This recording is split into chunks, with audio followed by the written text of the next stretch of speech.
I'm a nature nut, I'm not afraid to admit. I'm wild about the wild things and I'm proud of it. I'm just a simple case, open and shut. No doubt about it, I'm a nature nut. Today we'll go bird watching, tomorrow we'll catch toads. The next day we'll take photographs of bugs along the road. I never get the feeling that I'm in a rut. That's why I'm a nature nut. Well, I'm a nature nut, I'm not afraid to admit. I'm wild about the wild things and I'm proud of it. I'm just a simple case, open and shut. No doubt about it, I'm a nature nut.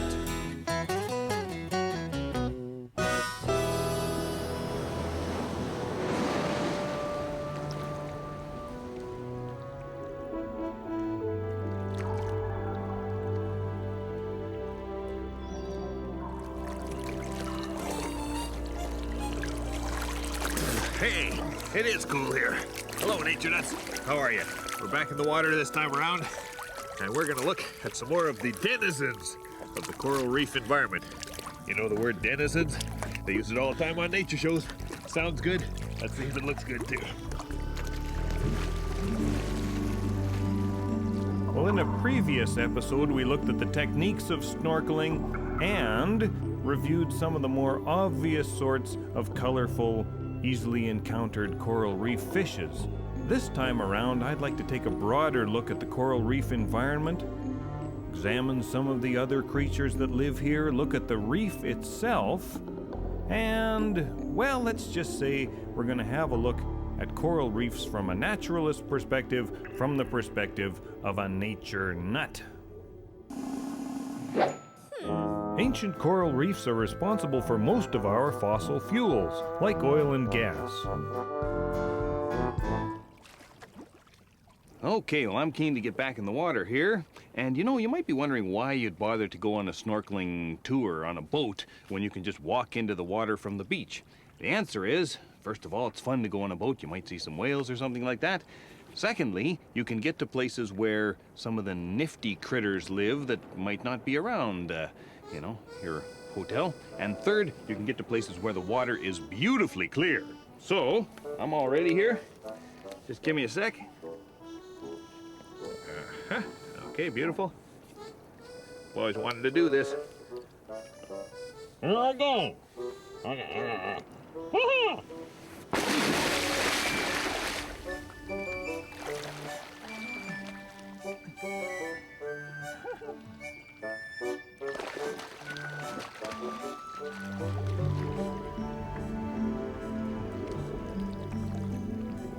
Good grief, the reef! I thought within my plastic-fitted skull, a coral scene more blue than green, and me on the float like a gull. Topography that came not from geology or rocks, but shell upon shell upon shell upon shell, each one a diminutive box. Where sits within an anemone kin a kind of colenterate polyp that makes its test from the carbonate best that it strains from the sea by the dollop. An animal pale built the hills and the dales, but entirely animal not, for enclosed in its tissues live minuscule plants, zooxanthellae the name that they've got. Good grief, the reef, part plant, part critter, rising up out of the briny. If survival's the game, then the coral's more fitter than all of the fishes so shiny. That live on the reef like pastures with beef. Cattle here in the deep all have fins, and the wolves and the birds are equivalently weird, at least to a landlubber's ken. So on rolls the clock. Geological time ticks away as the corals grow taller, making islands and oil, atolls and soil. No monument greater was e'er made by one smaller. Good grief, the reef, with its valleys of sand and its schools of protectorate Pisces. Here the great place neath the swales and the waves where the tang replace bunnies and shrimp stand for myces. Good grief, the reef! I mused behind my scuba-maskled eyes, more complexly webbed than a squilligan bed, an environment constantly up on the rise. Some islands, they say, came from corals one day, way back in the murky past, while others volcanic arose from the deep, where new corals found homesteads on which to hold fast. Some coral is stony, some it is not, some it is all smooth and non-bumpy. Fish like them all, medium, big and small, even the ones that are short, fat, and stumpy. All alone I pretend that the fish are my friends.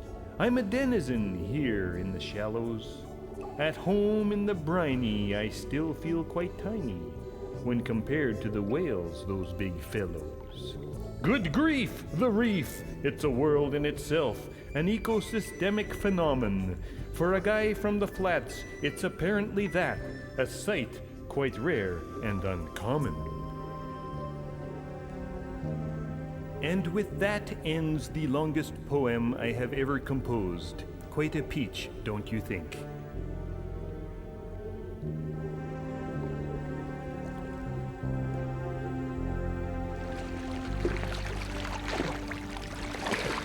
You know, no matter how many times I hear about the coral reef environment and how rich it is, it always blows me away.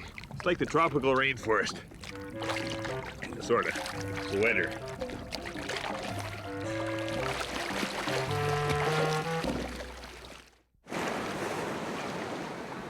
Okay, well, you can tell a lot of fish apart just by the way they swim. You know, wrasses, they swim like this with their pectoral fins, and triggerfish undulate at the back. And there are two groups of fish that swim almost entirely by going like this with their pectoral fins because their bodies do not wiggle side to side very easily. The boxfish and the trunkfish, they have really rigid, boxy, rectangular bodies, and that's how they protect themselves from predators. They have a shell, they're crunchy, they're hard to bite through, and oh, they're cute fish. But even cuter is the second group, the puffers. And the puffers, oh man, they're curious. They have little snubby faces. Some of them look like puppy dogs. I love the puffers. But a puffer, when it is threatened by a predator, it will puff up. Excuse me, puff for demonstration. Puff right up like that. Actually, what they do is they swallow water, and that's how they inflate to many times their natural size. Very difficult to swallow them at that point. If you bring them out of the water, they'll swallow air, but it's not really like a life jacket. In fact, there's a little sticker on the bottom that says, "Do not use as a flotation device." Some puffers are extremely poisonous, although they are considered a delicacy in Japan when properly prepared.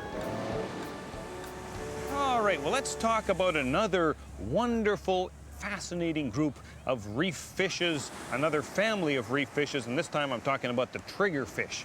Now, there are many species of triggerfish. They're perhaps not as colorful as some of the other groups, but some of them do have wonderful color patterns, very intense colors. The most familiar one is probably the reef triggerfish, and you'll see that one close to shore. You'll see it while you're snorkeling. In fact, the reef triggerfish is the state fish of Hawaii, and its Hawaiian name is Humu Humu Nuku Nuku Apu'a. Very cool. Memorize that, impress everybody. I love it. Humu Humu Nuku Nuku Apu'a. See? Thought I couldn't do it twice. We've also been seeing lots of durgan, and durgan, the black durgan, is a great, big, very graceful triggerfish that gets up into the open water. We've seen big schools of them in very deep water. I love watching them swim because they swim not so much by paddling with their tail or with their pectoral fins. They swim by undulating the dorsal fin on their back and the anal fin on the underside of the body together, and they just swim with this wonderful undulation. Tremendously graceful things, and you know, quite sizable fish too. Not perhaps as colorful as some of the other groups of reef fish, but they do have some very, very intense colors, usually in smaller patterns. Why do they call them triggerfish? Well, the answer lies in the first spine on the dorsal fin, which is thickened and can be locked in an erect position. Now, here's how that works. Imagine that my hand is a triggerfish. first spine on the dorsal fin, swimming along in the reef. Suddenly it's startled by a snorkeler. Dives into a cleft in the reef, up comes that dorsal fin spine, and it wedges itself into the reef so that you can't pull it out even if you try, and it waits until it figures the danger is past. It unlocks that spine and wiggles back out and swims away. They have very strong mouths for crushing the shells of small invertebrates, some of them, but not as strong as the mouths of the parrotfish, which are a related group, beautiful fish. Some of them very bright blues and greens. Many of the females are much more somber, more reddish or brownish. But they do have a parrot-like beak, a tremendous fusion of the teeth, and they feed on algae. If they bite into algae on the reef or even on limestone rock, they'll bite chunks out of the rock and chew them up. Of course, when the rock chunks or the coral chunks come out the back end of the parrotfish, what you get is sand. And you know what I'm getting at? That's where this beach came from. This beach wouldn't be here if it wasn't for parrotfish. And all of these people, they've paid thousands of dollars to come here and lie around on parrotfish poop. I think that's kind of a beautiful connection between people and nature, don't you?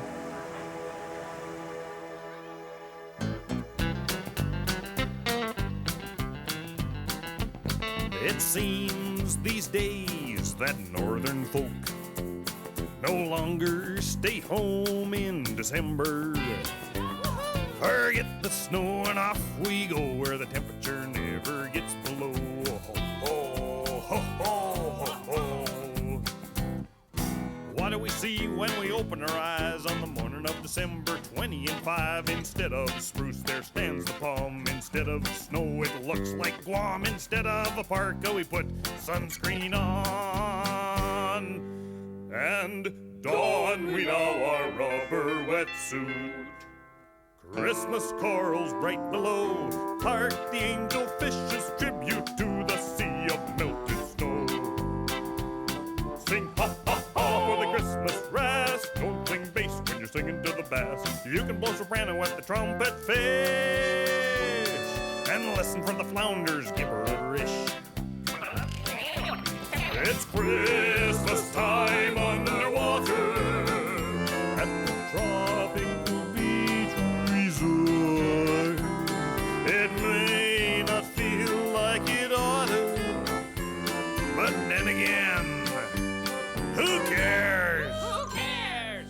Deck the deck with lots of decks. Don't forget about the holly and the mistletoe. Waves of crashing seas can get rough bows. Turn port, starboard, ho, ho, ho. Sing fa-la-la for the Christmas rest. Don't sing hi just because Christmas in the islands is a total blast. In the tropical Pacific, only crabs have sandy claws. Ho, ho, ho, ho, ho, ho, ho.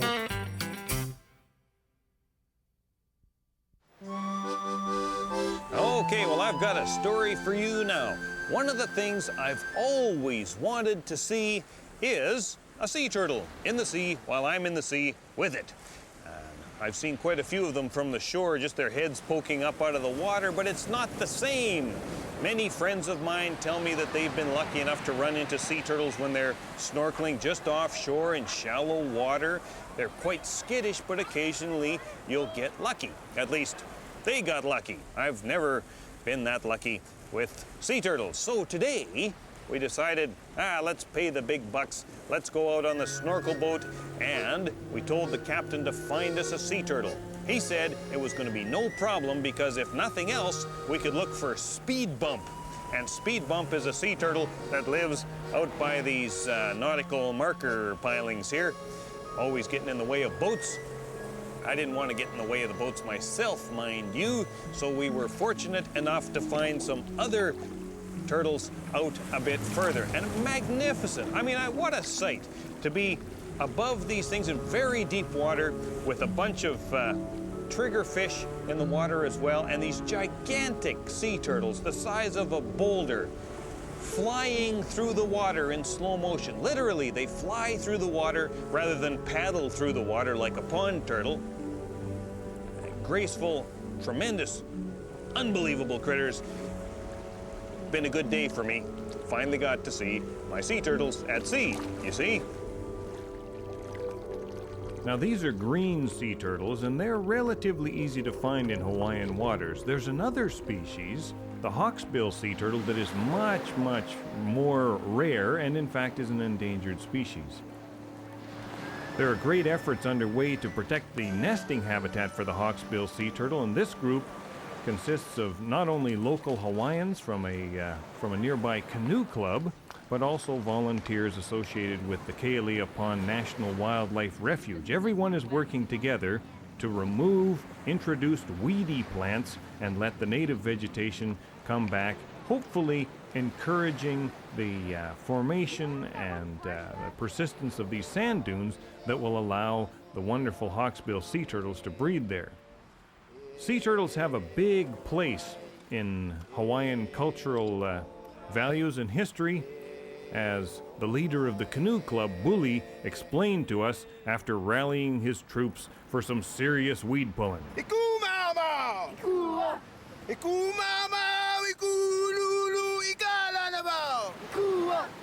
They've now learned about the Aina, which is the land, and how to care for the land. We're passing this belief and this knowledge on to our younger children. So they too now know that this ground will become sacred to the turtle for laying the eggs and having more turtles in the future, and the reasons why we have them around. They need to preserve this own area for themselves in the future, or else they'll be lost. This is my amakua. This is a petroglyph print of the turtle. The amakua meaning is our spiritual guide. So we look towards as the turtle being one of our guides now and forevermore.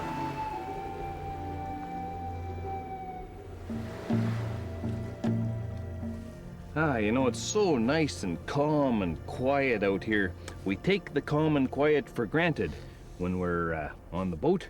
But you know, remember to use your ears when you get in the water, too. When you're in snorkeling, you can hear a lot of snappy sounds and chirpy sounds, and those are the sounds of, well, things like shrimp and damselfish. And if you get down deep enough, and, you know, quit bubbling and making your own noises, you can sometimes hear whales.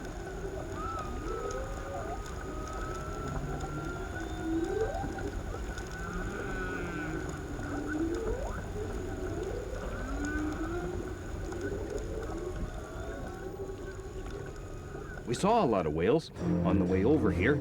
There were humpback whales everywhere. That's a big, big whale. And, you know, a whale of the tropical Pacific, a baleen whale. Super things. You see them breathe a couple of times, then dive down, the big flukes on the back, the tail stick up into the air, and then they kind of disappear for a while before they come back up. Marvelous stuff. We even did a little whale experiment. Look at that. Inside all this tape and plastic, there's a microphone attached to a professional grade weight.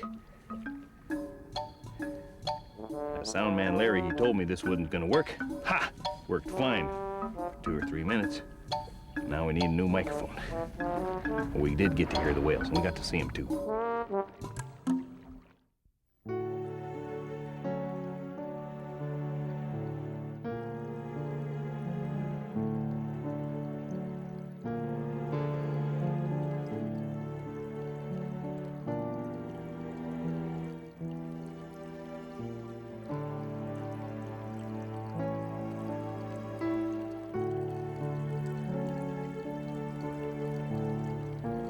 I'll tell you, one of the things I like the most about corals is the variety of forms that they have. And the forms of corals are very much like the forms of different kinds of mushrooms, don't you think? Ooh, very neat. You know, we're still finding out new things about corals. For example, recently it was discovered that corals, if they're illuminated with nothing but ultraviolet light, they glow, they fluoresce, they give off light that you can see. Now, of course, this never happens in nature, and you don't want to do it for long periods if you have corals in your aquarium. It's not all that healthy for them, but it's interesting. It's probably like scorpions. Scorpions do that too, and we think that probably doesn't have much effect on them in real life because, of course, in real life they're either in the dark or they're in sunlight. Just a neat thing, just a little chemical accident, makes corals just that much more interesting.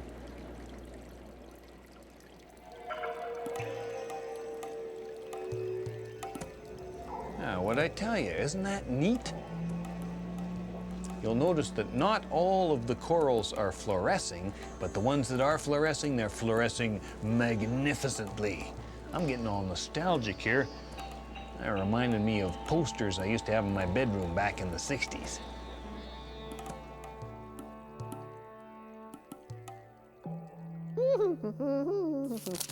Ultraviolet light has a shorter wavelength than purple light, and humans cannot see it at all.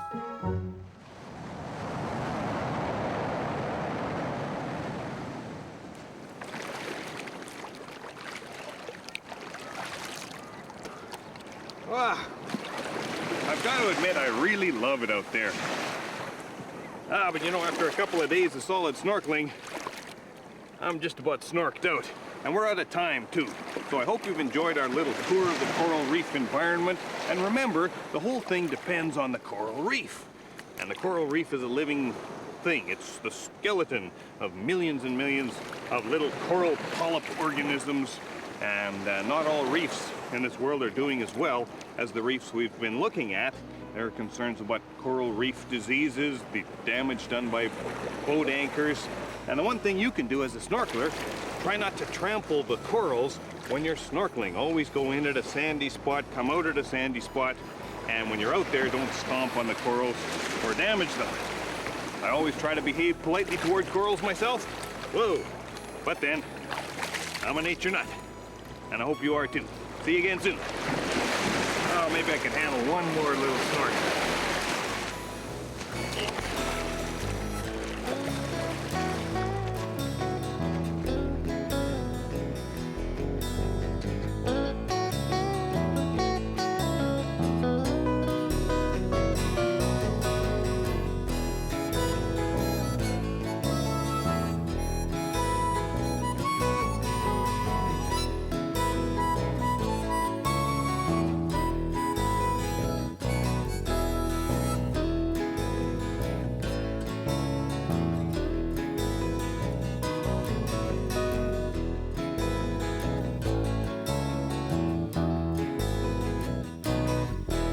Same time each and every week, uncensored and uncut. No doubt about it, I'm a nature nut.